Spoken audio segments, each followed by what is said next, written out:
नमस्कार। श्रीमती मोरी देवी तापड़िया कन्या महाविद्यालय जसवंतगढ़ के इस YouTube चैनल पर आपका हार्दिक स्वागत और अभिनंदन करता हूं। मैं प्रवक्ता हनुमान शर्मा।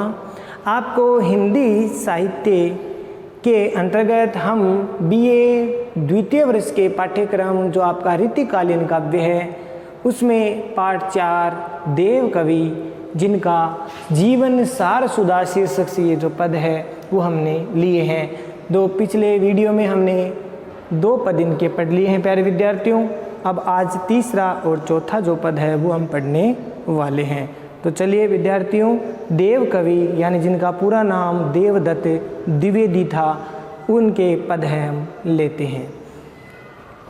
कि कुल किसी करे निकुलीन किसी को मिलता, सील किसी संपत्ति सुशील किसी कामनी। कि दान को सो आदरु उदारताई सूर्य किसी गुनी की लुनाई गुण मति गज गामिनी। कि ग्रीष्म को सलील शिशिर को सो घाम देव, हे उत हंसती जले दागमनी की दामनी। पुण्यों को सो चांद पर भात को सो सूरज, शरद को सो बासरु बसंत की सी जामनी। शरद को सो बासरु बसंत की सी जामनी। तो ये तो था प्यारे विद्यार्थियों छंद का वाचन। और ये छंद है वो प्यारे विद्यार्थियों आपको पता चल ही गया, ये छंद है कवित छंद। कवित छंद है भाषा ब्रजहई।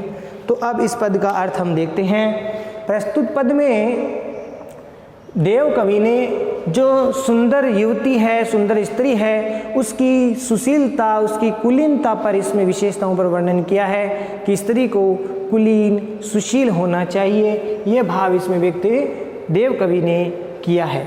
तो प्यारे विद्यार्थियों, ये भाव आपको अब समझ में आएगा। सुशीलता और सुंदरता के लिए इसमें कुल का जो आचरण है, कुल के अनुसार आचरण है वो स्त्री को करना चाहिए। ये पद देव कवि ने बताने की कोशिश की है। कुल का अर्थ होता है वंश।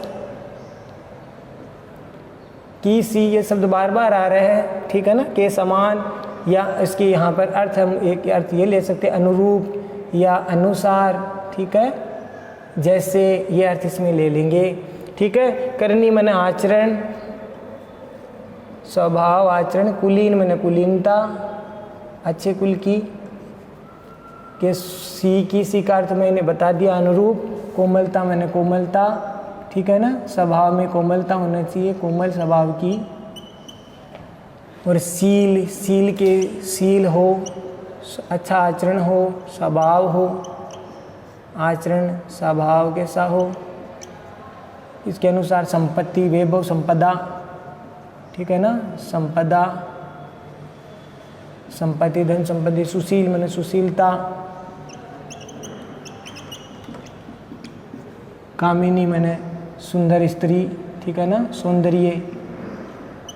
वैसे कामिनी का अर्थ स्त्री होता है और यहाँ पर सौंदर्य के अर्थ में ले लेंगे, ठीक है प्यारे विद्यार्थियों। और दान को सो आदर, आदर का भाव हो, आदर का भाव, आदरु। उदारता माने उदारता। सूर्य की माने सूर माने सूर्य भी होता है, सूर माने वीरता का, यहाँ पर वीर से हम ले सकते हैं, ठीक है। और गुणी माने गुणों में लुनाई का अर्थ होता है सुंदरता, सौंदर्य, लावण्य, ठीक है। गुणवंती माने गुणों से युक्त, गुणी युक्त।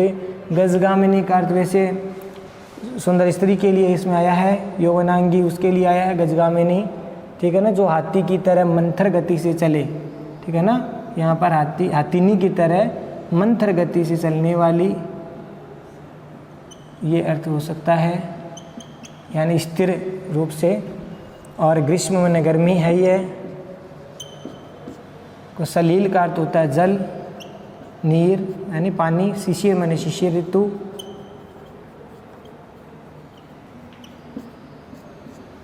घाम का अर्थ होता है धूप।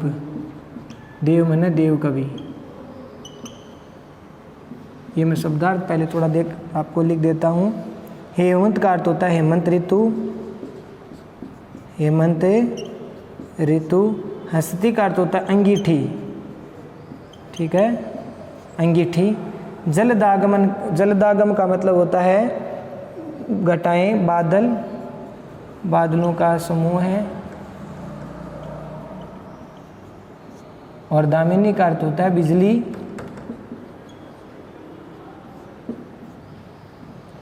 पुण्यो माने पूर्णिमा, पूर्णिमा तिथि। कैसे? चांद माने चंद्रमा। प्रभात माने सुबह, प्रातःकाल। सूरज माने सूर्य, सूरज। शरद माने शरद ऋतु।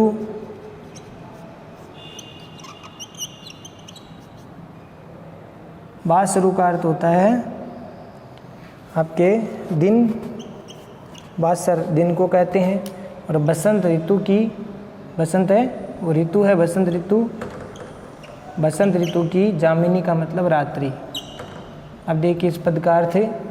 देव कवि कह रहे हैं कि जो सुंदर स्त्री है वो सुंदरी की सुशीलता और सुंदरता के लिए उसके कुल के आचरण का इसमें वर्णन किया गया है। कि इसमें देव कवि कहते हैं कि युवती में अपने कुल के अनुरूप ही आचरण होना चाहिए। किसी भी सुंदर युवती है, अच्छे घराने की है, अच्छे कुल की है, तो उस अच्छी कुलवंती जो नारी है, स्त्री है, युवती है, उसका जो आचरण है वह कुल के अनुसार ही होना चाहिए। वंश के अनुसार, वंश के अनुरूप उसका आचरण हो। कुलीन की सी कोमलता, और कुलीनता में वो कोमल स्वभाव की हो, यानी उसकी कोमलता, उसके स्वभाव की कोमलता किस प्रकार से हो, उसके कुल के अनुसार हो, कुलीनता से युक्त हो, या कुलीनता में जो है उसके स्वभाव है, उसका स्वभाव अपनी कुलीनता के अनुरूप स्वभाव उसका होना चाहिए, ठीक है ना। अब उसका जो कोमल स्वभाव कैसा होना चाहिए, कोमल स्वभाव होना चाहिए, वो भी अपने उसकी कुलीनता के अनुसार, कुलीनता के अनुरूप उसका कोमल स्वभाव होना चाहिए। और कुल के अनुरूप ही, वंश के अनुरूप ही उसका आचरण होना चाहिए। शील की सी संपत्ति, और उसका जो शील या आचरण है, स्वभाव है, जो है शील या जो आचरण है वो संपत्ति के समान उसका शील जो आचरण है उसका उस प्रकार से होना चाहिए। शील के अनुरूप ही संपदा होनी चाहिए। सुशील की सी कामिनी, और उसका सौंदर्य सुशीलता के अनुरूप होना चाहिए, ठीक है। सौंदर्य भी सुशीलता के अनुसार होना चाहिए, या जो सौंदर्य सुंदर है तो उसमें सुशीलता होनी चाहिए। ये भाव इसमें व्यक्त किया, सौंदर्य में सुशीलता का संयोग होना चाहिए, योग होना चाहिए, ठीक है। तो ये भाव इसमें आपको समझ में आ गया होगा। यानी उसके शील में संपत्ति का, शील के अनुरूप संपदा हो, और उसके स्वभाव सौंदर्य के अनुसार सुशीलता हो, उसका योग होना चाहिए। दान को सुआदरु, और उस युवती को, जो सुंदर युवती है, अच्छे कुल की है, उस युवती में दान को सुआदरु, दान देने में जिस प्रकार आदर का भाव हो, दान देने में किस प्रकार का भाव होना चाहिए, दान देने में प्यारे विद्यार्थियों आदर का भाव होना चाहिए।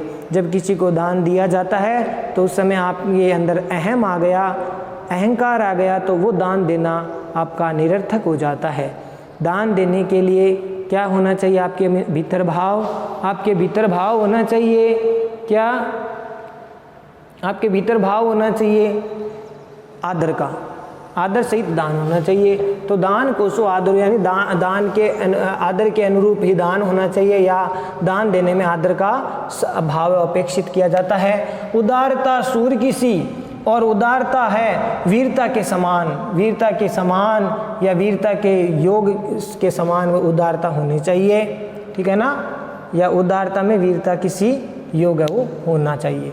गुणी की लुनाई, और गुणों में सौंदर्य के अनुरूप उसमें गुण होने चाहिए, सौंदर्य के अनुरूप ही गुण का योग होना चाहिए। और गुणवंती गजगामिनी, वो मंत्र गति से चलने वाली गजगामिनी सुंदर स्त्री गुणों से युक्त होनी चाहिए। गजगामिनी यानी वो सौंदर्य युक्त जो स्त्री है, मंत्र गति से चलने वाली, धीमी गति से चलने वाली, गुणों से युक्त स्त्री होनी चाहिए। गुणों से युक्त उसमें, या गुण है उसमें अपेक्षा रखते हैं, ऐसी स्त्री होनी चाहिए। और ग्रीष्म को सलील, ग्रीष्म में जिस प्रकार से जल का जो है उपयोग किया जाता है, या जल की आवश्यकता होती है। और शिशिर ऋतु को सो घाम दे, और शिशिर ऋतु में जैसे धूप है वो सुहाती है, अच्छी लगती है, अच्छा योग उसका होता है। तो ग्रीष्म ऋतु में जल का योग और शिशिर ऋतु में धूप का योग जैसे सुखदायी होता है, ठीक है। और हेमंतु हंसती का अर्थ हो गया, हेमंतु का अर्थ माने हेमंत ऋतु में, सर्दियों में, हेमंत ऋतु में अंगीठी है का योग है वो सुखकारी होता है। हेमंत ऋतु में अंगीठी है वो शुभदायक मानी जाती है। और बादलों के समूह में जैसे बिजली है वो शोभायमान होती है। जलदागम की दामिनी, यानी जैसे बादलों का जो समूह है उसमें जैसे बिजली शोभा देती है या बिजली है वो अपेक्षित होती है, बिजली सुंदर लगती है। तो इस प्रकार का भाव इसमें व्यक्त किया गया है। तो प्यारे विद्यार्थी ये भाव आपको समझ में आ गया होगा। यानी हेमंत ऋतु में जो है अंगीठी और वर्षा काल में अगर बात करें तो बिजली के अनुरूप ही संयोग है वो मानना चाहिए। यानी वर्षा काल में जो होता है जलदागम होता है, बादलों का समूह है, या इसको हम वर्षा का आगमन भी कह सकते हैं। वर्षा का आगमन, जलदागमन, जल का आगमन कौन देते हैं? बादलों के समूह देते हैं। तो वर्षा का आगमन जो देने वर्षा काल में जो बिजली का संयोग अच्छा माना जाता है, संयोग होता है। पुण्यों को सो चांद और पूर्णिमा में जैसे चांद का संयोग होता है, ठीक है। जिस प्रकार से पूर्णिमा का चंद्रमा और प्रभात काल का सूर्य अपनी विशेष आभा है वो प्रकट करता है। पूर्णिमा का तो चंद्रमा और प्रातः काल का सूर्य है वो शोभा देता है या आभा, विशेष आभा है वो प्रकट करता है। शरद ऋतु को शोभा स्वरूप शरद ऋतु के दिन और बसंत ऋतु की रात्रि है वो जो है अच्छी लगती है, मन भावनी लगती है। तो शरद ऋतु के दिन और बसंत ऋतु की रात वो अच्छी लगती है। उसी के अनुरूप ही गुणों से युक्त जो स्त्री होती है वो शोभाकारी होती है, जो है सुखदायी होती है। ये बात इसमें बताई है कि गुणों के अनुरूप ही सौंदर्य वाली नायिका आकर्षक लगती है। यानी अवस्था और रूप के अनुसार गुण भी होने जरूरी है। अवस्था हो लेकिन अवस्था और रूप के साथ अगर गुण नहीं है तो वो फिर सौंदर्य व्यर्थ में ही चला जाता है, यानी उस सौंदर्य का कोई कीमत वो नहीं रहती। तो इसमें कवि ने कहना चाहते हैं कि रूप और सौंदर्य के साथ गुणों का होना अत्यंत आवश्यक है, अच्छे कुल का, अच्छे आचरण का होना आवश्यक है। ये इसमें बात कही गई है जो एक इसमें नायिका के माध्यम से या एक स्त्री के माध्यम से इसमें बताई गई है। अनेक उपमानों विशेष वाले पॉइंट में आप प्यारे विद्यार्थी लिख सकते हैं कि अनेक उपमानों के द्वारा रूप गुण की अनुरूपता को ही उपयोगी माना है। अनेक उपमान दिए गए हैं अलग अलग, ठीक है ना। गजगामिनी गुणों में लुनाई, सौंदर्य का, आदर दया दान में आदर का, उदारता में वीरता का, ये अलग अलग उपमान है वो दिया है। सुशीलता में कामिनी में सुशीलता, शील में संपत्ति का, ठीक है ना। कोमलता, कुलीनता में कोमलता और कुल में करणी का, इस प्रकार से ये दिया है। ग्रीष्म में जैसे जल का है, शिशिर ऋतु में जैसे धूप है, हेमंत ऋतु में अंगीठी है, वर्षा काल में बिजली है, पूर्णिमा में चांद है और सुबह प्रातः काल में सूर्य है, शरद ऋतु के दिन है, बसंत ऋतु की रात्रि, अनेक उपमान है वो दिए हैं। तो इन अनेक उपमानों के द्वारा जो है रूप और गुण की अनुरूपता को उपयोगी बतलाया गया है। साथ ही साथ अलंकारों की बात करें तो प्यारे विद्यार्थियों अनुप्रास, उपमा और उदाहरण अलंकार इसमें है। अनुप्रास है ये और उदाहरण के दिए हैं तो इसलिए उदाहरण अलंकार भी है, उदाहरण अलंकार है, रूप और उपमा अलंकार का प्रयोग इसमें किया गया है। छंद की बात करें तो कवित छंद है, ध्यान रखना। कवित छंद की यति गति उचित है आप लिख सकते हैं। और ब्रज भाषा का सुंदर प्रयोग किया गया है। भाषा कौन सी हो गई? ब्रज भाषा है। तो ये यहाँ पे विशेष वाले बिंदु में लिख सकते हैं। छंद की यति गति उचित है, नाद सौंदर्य प्रशंसनीय, ये आप लिख सकते हैं। अगला पद देखिए कि कथा में न कंथा में न तीरथ के पंथा में न पोथी में न पात में न साध की बसती में, जटा में न मुंडन में न त्रिलक त्रिपुंडन में न नदी कूप कुंडन में, नदी कूप कुंडन अनाथ दान रीति में, पीठ मट मंडलन कुंडल का मंडलन, माला दंड में न देव देहरी की भीति में, आपू ही अपार पारावार प्रभु पूरी रहो, पाइए प्रगट पर में सुरु प्रतीति में, पाइए प्रगट पर में सुरु प्रतीति में। तो प्यारे विद्यार्थियों ये जो पद था ये भी कवित छंदी है, ध्यान रखना।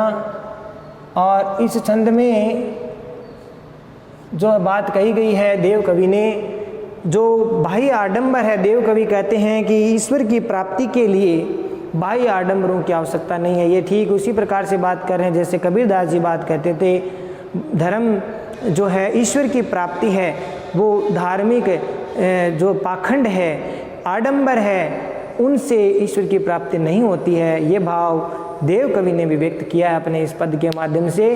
तो जीवन में ये बताया कि ईश्वर की प्राप्ति के लिए आपको बाह्य आडंबरों की आवश्यकता नहीं है, क्योंकि उससे ईश्वर प्राप्त नहीं हो सकते हैं। ईश्वर के संबंध में जो प्रचलित विचार है, भेदभाव है, अनेक प्रकार के वाद है, मतवाद है, ये जो चल रहे हैं, उनको दूर करते हुए भगवान के प्रति अगर सच्ची श्रद्धा और आस्था भाव है, उसको यहाँ पर देव कवि ने विशेष माना है कि भगवान के प्रति अगर भगवान की प्राप्ति अगर हमें करनी है तो हमको क्या करना चाहिए, ईश्वर में निष्ठा, श्रद्धा, विश्वास रखनी जरूरी है, तभी ईश्वर की प्राप्ति होती है। केवल बाह्य पाखंडों से, आडंबरों से ईश्वर की प्राप्ति नहीं होती। तो ये भाव इसमें व्यक्त किया है कि ईश्वर, देव कवि कहते हैं कि ईश्वर न तो कथाओं में, पौराणिक जो कथाएं हैं, पौराणिक कथाओं को सुनाने, ठीक है, सुनने और सुनाने में है, कि न तो ईश्वर पौराणिक कथाओं को सुनने और सुनाने में, कथा में मैंने पौराणिक कथा, ठीक है, कथाओं में पौराणिक जो कथाएं हैं उन कथाओं में ईश्वर नहीं है। न कंथा में, कंथा का मतलब होता है गुदड़ी, न मैं गुदड़ी में छिपा हुआ रहता हूँ ईश्वर, और न तीर्थ के पंथा मैंने मार्ग में, रास्ते में, न मैं तीर्थों के जो पवित्र तीर्थ है उनके मार्ग में भी मैं नहीं हूँ। मैं नहीं, मैं का शब्द यहाँ पर ईश्वर से है, ठीक है, ईश्वर न मैंने नहीं है, ईश्वर नहीं है। कहाँ नहीं है देखिए भाई प्यारे विद्यार्थियों, एक बार पुनः देख लीजिए। ईश्वर है, देव कवि कहते हैं कि ईश्वर पौराणिक कथाओं को सुनने और सुनाने में भी नहीं है, न मैं गुदड़ी में छिपा हुआ हूँ, न मैं तीर्थों के पवित्र जो समझे जाने वाले जो तीर्थ है उनके मार्ग में भी, उन रास्तों पर भी मैं नहीं हूँ। और पोथी में न मैं धार्मिक पुस्तकों में हूँ, धार्मिक पुस्तकों में भी मैं नहीं हूँ, यानी ईश्वर कह रहे हैं कि मैं उसमें नहीं हूँ, धार्मिक पुस्तकों में भी नहीं हूँ, पाठ में यानी जो मतांतर है उसमें भी मैं नहीं हूँ। अनेक प्रकार के मतांतर चलते हैं धर्म के नाम पर, उन मतांतरों में भी मैं नहीं हूँ। और न मैं साध की बस्ती में या फिर आश्रम में, साधुओं के आश्रम में भी मैं नहीं हूँ। ईश्वर कह रहे हैं कि न तो मैं धार्मिक पुस्तकों में हूँ, न मैं किसी मतांतर में हूँ, और न मैं साधुओं के आश्रम में या बस्ती में हूँ, और न मैं जो बड़े बड़े लोग जटाएं धारण कर लेते हैं जटाओं में भी न हूँ। भाई आडंबर करते हैं भक्ति के नाम पर, तो जटाओं में नहीं हूँ। तो ईश्वर कहते हैं कि मैं जटाओं में भी नहीं हूँ, जटाओं में भी मैं नहीं हूँ। मुंडन में, और जो मुंडन इत्यादि करवाते हैं, ठीक है, मुंडन करके साधु बन जाते हैं, तो मुंडन में भी नहीं हूँ। न मैं तिलक त्रिपुंड में, न तो मैं मुंडन में हूँ, और न तिलक और त्रिपुंड को धारण करने में भी मैं नहीं हूँ। और नदी कूप कुंडने, और न जो ईश्वर कह रहे हैं कि न तो देव कवि कह रहे हैं कि ईश्वर जो पवित्र समझी जाने वाली नदियाँ हैं, कूप मैंने कुएं हैं, और जो कुंड हैं उन कुंडों में भी मैं नहीं हूँ। अनहात दान रीति और विधि पूर्वक जो दान है उन दान देने की विधि में भी मैं अनहातमन नहीं हूँ, ठीक है, नहीं हूँ। जो विधि पूर्वक दान इत्यादि करते हैं उनमें भी मैं नहीं हूँ। न मैं पीठों में हूँ, यानी तरह तरह के पीठ, मठ, मंडल है, समूह है, उन मंडलों में, मठों में, पीठ में मैं नहीं हूँ, ठीक है ना। अलग अलग दो धर्म की पदवी लेने में जो है पीठ बन जाते हैं, उनको जो है इसमें अलग अलग धर्मों की जो पदवी दी जाती है ना, तो उन पदवी में भी मैं नहीं हूँ, मठों में नहीं हूँ। मंडल में जो लोग दीक्षा लेते हैं उन मंडल में, दीक्षाओं में मैं नहीं हूँ। धार्मिक पदवी प्राप्त करने वालों में भी, जो धार्मिक पदवी प्राप्त करने वाले जो पीठ है, मठ है, और जो मंडल है उन मंडलों में दीक्षा लेने वाले में भी मैं नहीं हूँ। और जो लोग जोगी बन जाते हैं तो जोगी रूप बना करके जो कानों में कुंडल पहनते हैं उन कुंडलों में भी मैं नहीं हूँ, यानी जोगी रूप बना करके कुंडल पहनने से भी मैं नहीं प्राप्त होता, और हाथों में कमंडल लेने से भी मैं प्राप्त नहीं होता, हाथों में कमंडल भी धारण करने से मैं प्राप्त नहीं होता। और माला दंड में न, और ईश्वर कह रहे हैं कि न तो मैं माला में हूँ न हाथ में धारण करने वाले दंड में हूँ, न माला और दंड में हूँ। और देव देहरे की भित्ति में, देव माने ईश्वर या देव कवि यहाँ पर है, तो ईश्वर देहरे, देहरे का अर्थ होता है देवालय या मंदिर, देवालय या मंदिर, तो देहरे का अर्थ हो गया देवालय या फिर मंदिर। तो मैं न तो देवालय या मंदिर की भित्ति, भित्ति माने दीवार में हूँ, मैं देवालयों की दीवार में भी नहीं हूँ, न माला और दंड को धारण करने में मैं प्राप्त होता हूँ। आपू ही अपार पारावार, पारावार का मतलब समुद्र, अपार माने अनंत, अनंत अपार असीमित, उस असीमित अनंत समुद्र के समान जो प्रभु है, प्रभु आप स्वयं ही सर्व जगह व्याप्त हो। प्रभु पूरी रहो माने, पूरी माने व्याप्त है, सर्वत्र है, ठीक है। तो ये भाव इसमें व्यक्त किया है। ईश्वर कह रहे हैं कि जो ईश्वर कहाँ है, ईश्वर सब जगह है, अनंत समुद्र के समान ईश्वर है, वो समस्त जगह पूरी रियो में व्याप्त है, सर्वत्र अपने आप ही स्वयं ही सब जगह ईश्वर की प्राप्ति हो सकती है, सब जगह ईश्वर विराजमान है, कण कण में ईश्वर है। ये इसमें बात कहने की आवश्यकता बताई गई है। इसमें देव कवि कहना चाहते हैं कि वो ईश्वर अनंत समुद्र, असीमित समुद्र के समान वो ईश्वर सब जगह व्याप्त है, संसार रूपी सागर में सब जगह प्राप्त है। पाइए प्रकट, उसको वहीं प्राप्त, हर कोई प्राप्त नहीं कर सकता, उसको वहीं प्राप्त कर सकता है। पाइए मैंने जो प्राप्त कर सकता है, कौन? जो परमेश्वर में, ईश्वर में, भगवान में, ठीक है, ईश्वर या भगवान परमेश्वर में जो श्रद्धा भावना रखता है, प्रतीति मैंने विश्वास निष्ठा रखता है, उसको ही ईश्वर की प्राप्ति होती है। देव कवि कहते हैं कि ईश्वर की उसको ही प्राप्ति हो सकती है, बाकी ईश्वर सब जगह है, लेकिन हर एक आदमी को ईश्वर की प्राप्ति नहीं हो सकती। क्यों नहीं हो सकती? क्योंकि जब तक हमारे भीतर अंतर में, हृदय में ईश्वर के प्रति श्रद्धा, निष्ठा, आस्था का भाव अगर नहीं आएगा, तब तक ईश्वर की प्राप्ति नहीं हो सकती। यानी कहने का मतलब अंतःकरण की शुद्धता आवश्यकता है, बाह्य आडंबर करने से कोई हासिल नहीं होने वाला है। ये बात इसमें बताया है। तो ईश्वर सब जगह सर्वव्यापक है और वो केवल उसी को प्राप्त हो सकते हैं कि ईश्वर में जो श्रद्धा और विश्वास और निष्ठा रखता है, उसी को ईश्वर की प्राप्ति होती है। तो प्यारे विद्यार्थियों, ये भाव आपको समझ में आ गया होगा। तो बहुत अच्छा यह पद है और बाह्य आडंबरों का इसमें विरोध किया गया है। ठीक है, ईश्वर के दर्शन सर्वत्र हो सकते हैं क्योंकि ईश्वर सब जगह व्याप्त है। वो केवल बस ये है कि ईश्वर से सच्चा प्रेम करो, श्रद्धा भाव रखो, निष्ठा रखो, बस ईश्वर उसी के होते हैं या ईश्वर उसको प्राप्त होते हैं। विशेष वाले पॉइंट में प्यारे विद्यार्थियों हम लिखेंगे कि ईश्वर की प्राप्ति के लिए जो किया गया बाह्य आडंबर है, उसका इसमें विरोध किया गया। ये आपको पता ही चल गया इसमें कि ईश्वर की प्राप्ति के लिए किए जाने वाले जो बाह्य आडंबर है, उसका देव कवि ने विरोध है वो किया है। ये बाह्य आडंबर पर विरोध किया गया है। ईश्वर की प्रेम, भक्ति, निष्ठा के प्रति भी भाव व्यंजित हुए हैं कि ईश्वर को प्राप्त करने के लिए आपके भीतर, हृदय में, मन में निष्ठा, विश्वास, श्रद्धा होनी आवश्यक है। ये भी पद आप विशेष वाले पॉइंट में लिख सकते हो। साथ ही साथ अलंकारों की बात करें तो अनुप्रास है, पुनरुक्ति प्रकाश अलंकार है, यथासंख्य और काव्यलिंग अलंकार की प्राप्ति इसमें हो रही है।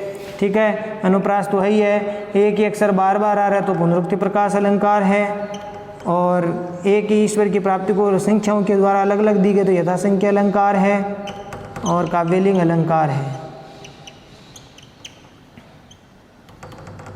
तो ये हो गया अलंकारों के बाद। भाषा कवित छंद है, कवित छंद की यति गति उचित है और भाषा ब्रज है। ये आप पॉइंट में लिख सकते हैं विशेष वाले बिंदु में। तो प्यारे विद्यार्थियों, ये जो दोनों पद है आपको समझ में आ गए होंगे। ये वाला पद भी आपको समझ में आ गया, बहुत महत्वपूर्ण है, अच्छा पद है, दोनों ही अच्छे पद हैं। तो ये दोनों पद आपको समझ में आ गए होंगे। तो प्यारे विद्यार्थियों, आज के लिए बस इतना ही। जो देव कवि के जो पद हमने आज पढ़े हैं 3 और 4, और बाकी जो अगले पद है वो हम अगले वीडियो में पढ़ेंगे। तब तक के लिए व्याख्याओं को पढ़ते रहिए। और व्याख्याओं में भी आप जैसे ईश्वर में निष्ठा की बात करें तो आप व्याख्या में हिंदी में निष्ठा रखिए, पढ़िए और आत्मसात करिए, नोट्स बनाइए। तब अगले वीडियो में अगले पद हम लेंगे। तब तक के लिए चैनल को ज़्यादा से ज़्यादा लाइक, शेयर और सब्सक्राइब करते रहो। जय भारत, जय हिंदी।